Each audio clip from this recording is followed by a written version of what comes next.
The first time she said it, I believed her. It's just therapy, babe. Don't overthink it. Her voice was soft, soothing. The way it always was when she was about to lie. I didn't know that back then. I was too busy trying to save a marriage that had already died. Too blind to see that I was the only one fighting for it. My name is Frank Delaney. I'm 52 years old, live just outside of Chicago, and I run a small but profitable commercial cleaning company with a dozen contracts across the state. I started it with my own hands, and it's now big enough to run without me scrubbing toilets at 2 a.m. I've got a son in college, a daughter in high school, and, until recently, a wife I thought I knew. Her name's Carla. We'd been married 17 years. She used to be vibrant, playful, mischievous in that way that made you feel lucky just to be around her. But something changed about a year ago. She got quieter, colder. I'd come home and find her staring at her phone, smiling at nothing. We'd have dinner and she'd barely speak. I asked her if something was wrong, and she gave me the classic, "I don't even know who I am anymore." So when she brought up therapy, I didn't resist. "I found a program," she told me. "It's not traditional therapy, it's somatic, emotional, more immersive. I need this." I asked what it cost. She said $300 a session. Once a week. Not cheap, but if it helped, I was all in. That's the thing about us men, we're trained to fix. She said she was broken, so I opened my wallet. She started disappearing every Wednesday afternoon. "Therapy," she'd say, and I believed her, because when you've spent 17 years loving someone, lying just doesn't feel like an option in your brain. But then little things started to pile up. She came home glowing. She changed perfumes, from something soft and floral to something bold and musky. She shaved her legs in the middle of the week. She started working out again, doing yoga at strange hours, obsessing over her nails. I wasn't suspicious yet. Not until the credit card statement showed 2 charges to a place called Inner Bloom Institute. At dinner that night, I asked casually, "Hey, what's Inner Bloom Institute?" She didn't even flinch. "Oh, that's the place where I go for sessions." I thought it was called something else. "The therapist's name is Carter." Again smooth. "Yeah, Carter owns the place. It's his method." "Got it. Can I come sometime? Maybe do couples therapy?" She cut her steak, smiled, and said, "This is something I need to do on my own." 2 days later, I checked our joint account. Another charge. So I Googled Inner Bloom Institute. No website, no therapist registry, no Yelp page. Just one low-res photo on an old business directory. Looked more like a studio apartment than a clinic. My gut twisted, so I called the number. A guy answered. Deep voice. Soft-spoken. "Inner Bloom," he said. "Hi, I'm calling about therapy for my wife, Carla Delaney. I wanted to schedule a session for myself." Long pause. Then he said, "I'm not sure she'd be comfortable with that." That night I couldn't sleep. Something was wrong. I felt it in my bones. So I did what I swore I'd never do. I went through her purse. At the bottom was a crumpled receipt from Inner Bloom. One line stood out.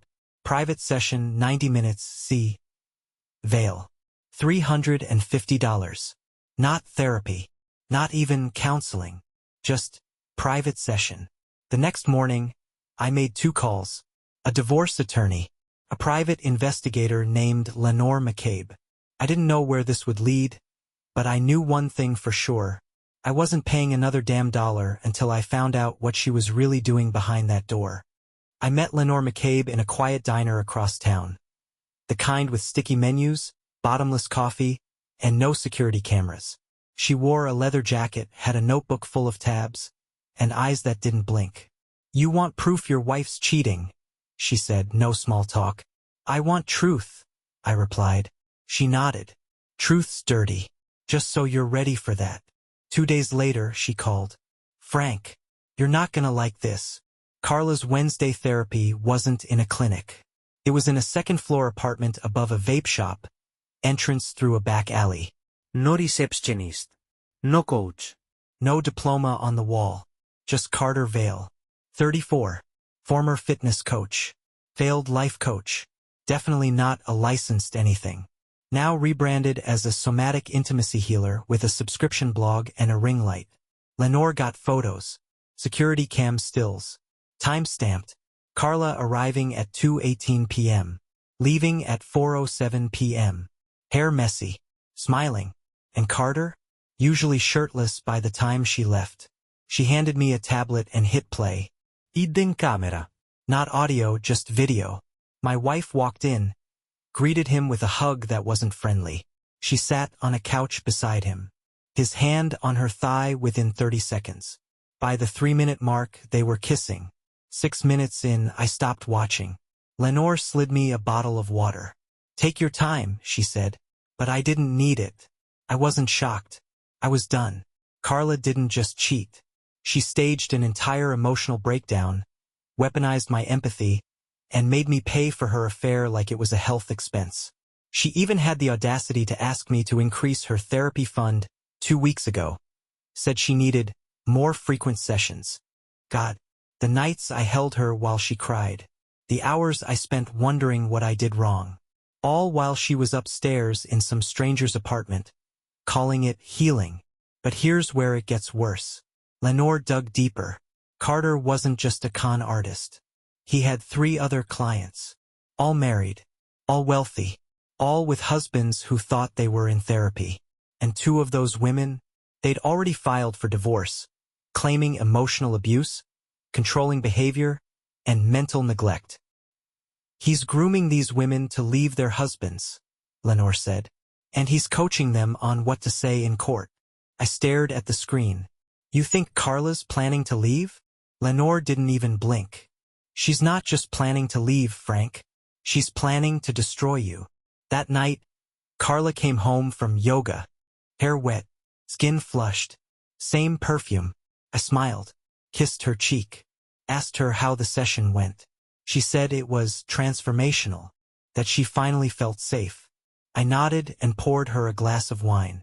Let her laugh, let her lie, because inside my jacket pocket was a flash drive, labeled, Wednesday, 2:18 p.m. No pants. I didn't say a word for 3 days.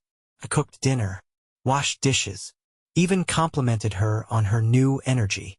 She thought I was finally accepting her healing journey. She had no idea I'd already started mine. One that ended with her in court, not on a yoga mat. Lenore gave me a checklist. "She's building a narrative. You need to beat her to it." So I started documenting everything. Every weird remark she made. Every fake therapy receipt. Every moment she gaslit me into thinking I was distant, dismissive, emotionally unavailable. She was laying the foundation for a divorce ambush. You know the kind. She files first, cries in court, paints you as the monster while she takes half the house and the dog with her. But I wasn't going to let her. I visited my attorney, Nadia Brandt, sharp as a scalpel, with the patience of a bomb tech.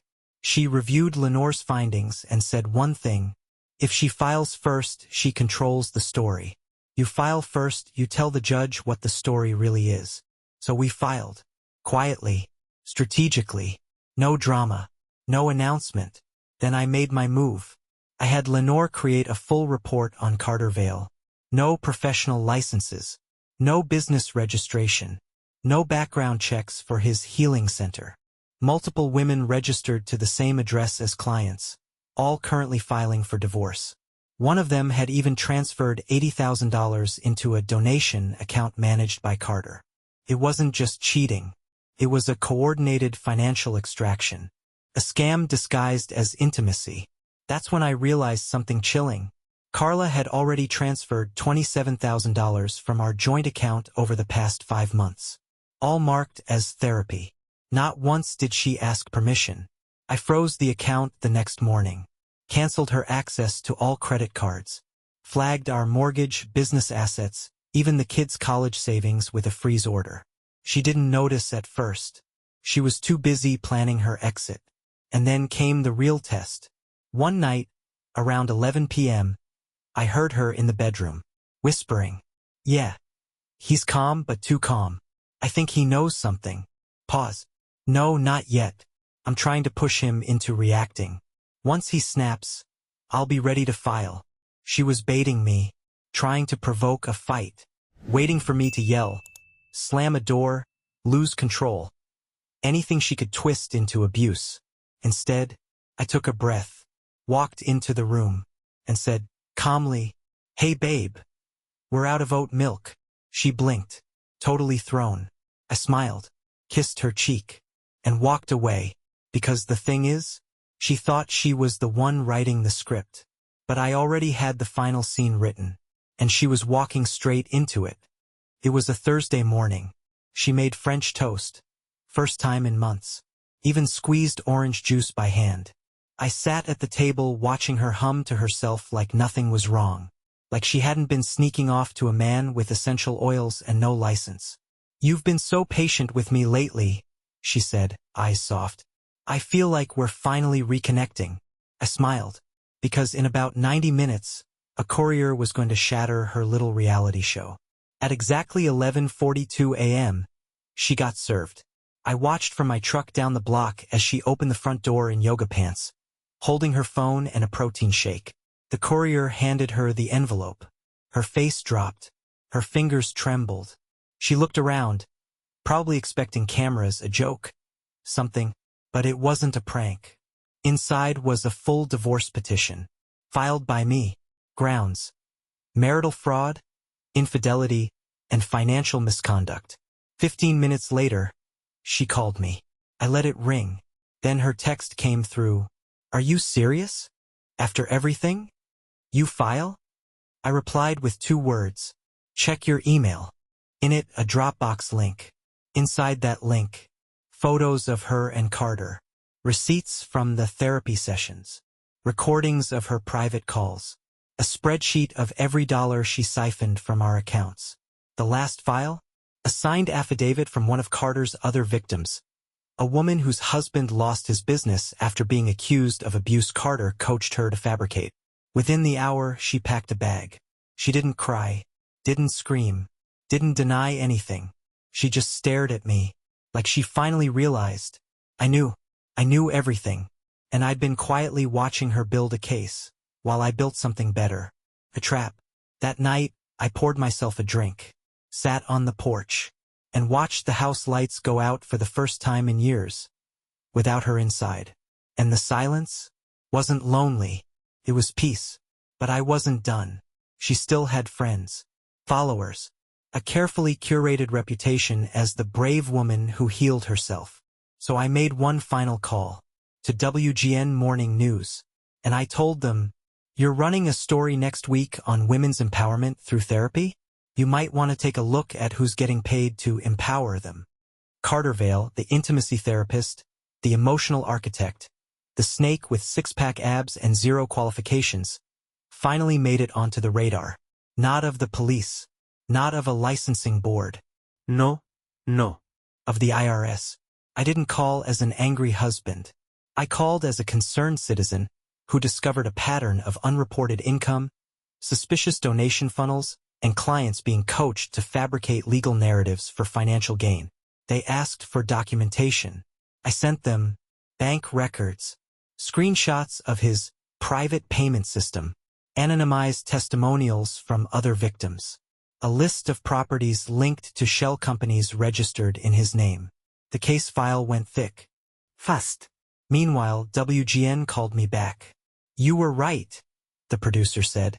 "This guy isn't a healer. He's a predator with a Shopify account." They canceled his interview, pulled the blog article, and replaced it with an investigative report. The dark side of boutique therapy. How unlicensed coaches are targeting married women for profit. Guess who was front and center? Carter Vale, with a blurred-out screenshot of my wife walking into his institute. I didn't even have to speak publicly. The story spoke for me, and just like that, Carter shut down his Instagram, deleted his blog, locked down every platform. But it was too late. 2 of the other husbands saw the report. They reached out to me. We formed a quiet alliance, exchanging notes, building a joint case, preparing to sue Carter Vale and his practice for coordinated emotional and financial exploitation. But the best part? Carter didn't see me coming. He thought I was just another dumb, broken man, too fragile to fight back. He forgot one thing. I own a business. I know how to follow paper trails. And I don't lose. Meanwhile, Carla was trying to save face. She posted something on Facebook. Sometimes healing costs more than people understand. I'm learning, growing, and focusing on me. The comments turned ugly fast. Because someone, not me I swear, dropped a link to the news story right under it. Her high school friend replied, "Is this what growth looks like? $350 per hour for back rubs and lies?" Another one just posted a clown emoji. And me? I kept quiet, stayed classy, but made one quiet update to my dating app bio. Recently divorced. Trust issues strong. Nonsense tolerance low. If you say the word chakra, I'm gone. She showed up to court in all white. White blazer, white pearls, white crocodile tears, ready to flow on cue. Her lawyer opened strong, painting her as the wounded wife. Mrs. Delaney was emotionally abandoned.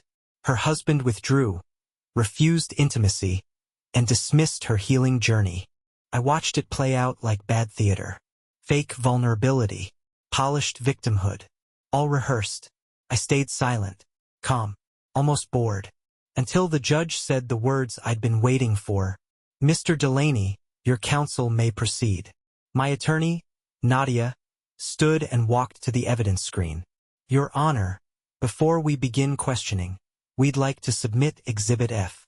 She hit play. It was audio clear, sharp, undeniable. Carla's voice, on the phone with Carter.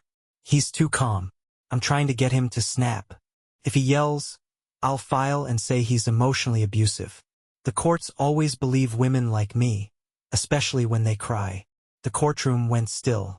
Even her own lawyer looked like he wanted to slide under the table. Carla turned pale. She opened her mouth, but the judge raised a hand. "I've heard enough." What followed wasn't a trial. It was an execution. The judge reviewed the evidence, the recordings, the payments, the relationship with Carter, the frozen accounts, the deceptive withdrawals, the timeline of her manipulation. She dismissed Carla's request for alimony on the spot. No spousal support, no share of the business, no compensation for her emotional growth. Just one court order. The petitioner is found to have engaged in a coordinated effort to defraud and defame. All marital assets shall remain with Mr. Delaney. When the gavel dropped, Carla didn't cry. She just sat there, stunned, broken, exposed. The perfect victim mask lay in pieces around her feet. Outside the courthouse, she tried to approach me. "Frank, can we just talk for a second?" I looked at her for a long moment. Then I leaned in and whispered, "This was just therapy, babe. Don't overthink it." And I walked away. After court, she went silent. No more texts. No more Instagram quotes about healing and self-love. She ghosted the world like it never happened. But the world hadn't forgotten. Because 2 days later, the local paper ran a front-page headline. "Fake therapy, real betrayal. How a married woman funded her affair through her husband's wallet." And under that, a blurred photo of Carla, smiling, walking into the Inner Bloom Institute. She tried to act like it was fake. Told her friends the story was edited, misrepresented, taken out of context. Didn't matter. Because every parent at our daughter's school saw it. Every neighbor, every church friend, every one of her book club buddies. And when her own sister called me to apologize for believing her for too long, I knew it was done. Carter Valley? He was under investigation. 2 women pressed charges. Another husband sued for emotional distress and fraud. The institute was shut down. The building was locked by the city. A huge red sticker slapped across the door. Unlicensed practice. Cease operations immediately. But here's the final blow. Carla lost her job. Her employer couldn't have someone tied to legal manipulation and public scandal working PR for their brand. And after years of walking on people to feel taller, she had nowhere to run. I wasn't gloating. I wasn't celebrating. I was just done. Free. For the first time in 17 years, I could hear myself think. No more gaslighting. No more manipulation wrapped in affirmations. Just silence. And peace. She texted me once. Are you happy now? You humiliated me. I stared at the message. Then replied, No. You humiliated yourself. I just made sure no one missed it. I didn't ruin her. She did that on her own. But I finished it. 3 months after the court ruling, my life looked completely different. The house? Still mine. The business? Stronger than ever. My kids? Finally knew the truth. My daughter stopped blaming me. My son came home from college, hugged me and said, I'm proud of you, Dad, for not letting her destroy you. And Carla? She was living in her sister's guest room. No job. No income. No, Carter. Turns out, Carter bailed the moment the IRS came knocking. Deleted his accounts. Moved out of state. She called it another heartbreak. I called it karma. One day I got an email. From her. Subject line. One last thing. I opened it. Frank, I made mistakes. I got caught up in something that made me feel powerful. Seen. But I never meant to hurt you like this. I was broken. I just wanted to feel alive again. I hope someday you can forgive me. I didn't reply. Not because I hate her, but because I don't owe her anything anymore. Not a reaction. Not closure. Nothing. Instead, I opened a new folder on my computer. Labeled it Lessons. Inside, a scanned copy of the divorce ruling. Photos from the case. The spreadsheet of every dollar she drained. Her texts. The voice recordings. And one file titled, Never Again. It wasn't revenge. It was a reminder that next time I'll see it coming, that I'll never doubt my gut again, and that silence, strategy, and evidence always win over screaming matches and empty apologies. This wasn't just a story about cheating. This was a story about awakening. I gave her everything, my trust, my time, my soul, and when she burned it all down, I built something stronger from the ashes. Clapperboard, thanks for watching. If you felt this one deep in your chest, drop a comment below. Have a story like this? Tell us. Mobile phone with arrow like. Subscribe. Hit the bell. Because next time, we're telling a story even darker, even colder, and even more true. See you in the next one.